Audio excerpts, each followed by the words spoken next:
Abu தாலிப் அவர் முஸ்லிம்னு சொல்ற காட்சியை நீங்க பாருங்க.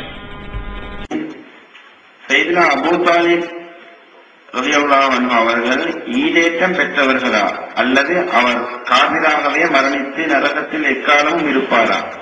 தயவு செய்து தெளிவான விளக்கம் தருக. நாயகம் ஸல்லல்லாஹு அலைஹி வஸல்லம் அவர்களை வளர்த்து இஸ்லாத்திற்காக அவர்களுக்கு பல்வேறு வகைகளில் உறுதுணையாக இருந்து எல்லா வகைகளிலும் அவர்களுக்கு பக்கபலமாக இருந்தவர்கள் தான் ஹஸரத் அபூ தாலிப் ரலியல்லாஹு அன்ஹு. காரணம், அவங்களுடைய இஸ்லாமிய ஏற்றுக்கொள்ளல் அப்படிங்கிறத பல ஹதீஸ்களை தெளிவாக பார்க்கணும். அதாவது இஸ்லாத்தை அவர் ஏற்றுக்கொண்டதை பல ஹதீஸ்ல பார்க்கிறோம். சில ஹதீஸ்ல சொல்றாரு, அதன் டாபிக் எவ்வளவு போதும். அடுத்து பாருங்க, அவர் முஸ்லீம் இல்லைன்னு சொல்றாரு பாருங்க, வேற ஒரு மஜ்லிஸ்ல.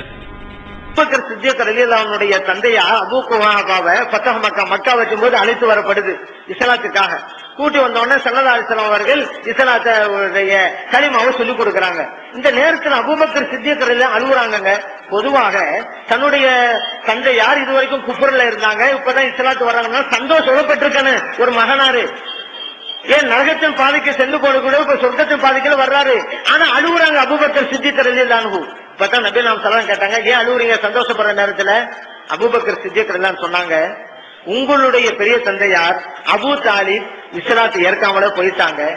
இந்த என்னுடைய தந்தையாருடைய இடத்துல அவர்கள் இருந்து இஸ்லாத்தை அவர்கள் ஒப்புக்கொண்டிருந்தா நீங்க சந்தோஷப்பட்டிருப்பீங்கல்ல.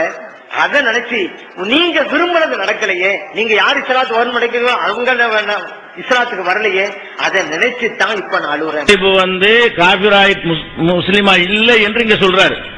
அபூபக்கருடைய தகப்பனார் இஸ்லாத்துக்கு வந்துட்டாரு, உங்க பெரியப்பா வரலையேன்னு நான் அதுக்கு தான் கவலைப்படுறேன் என்று நபிகள் நாயகம் ஸல்லல்லாஹு அலைஹி வஸல்லம் அவங்க முன்னிலையிலே அபூபக்கர் அவர்கள் சொன்னதாக அவர் பேசுகிறார். அப்ப இவருடைய கொள்கை என்ன? ஒரு கொள்கையும் கிடையாது. போன